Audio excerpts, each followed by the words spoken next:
Hey everyone, welcome back to Trend Tech Guide. If you want the latest features and bug fixes on TikTok, updating the app is super simple.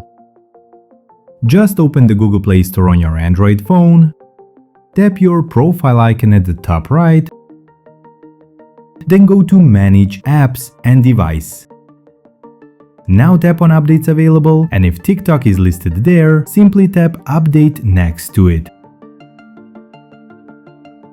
If you don't see it, that means you already have the latest version installed. Still not seeing the update? Try restarting your phone or switching to Wi-Fi, sometimes that helps. And here is a quick tip. Go to Play Store settings and enable Auto Update, so TikTok always stays up to date without you needing to check manually. If this quick guide helped, make sure to like the video and follow Trend Tech Guide for more helpful tips like this.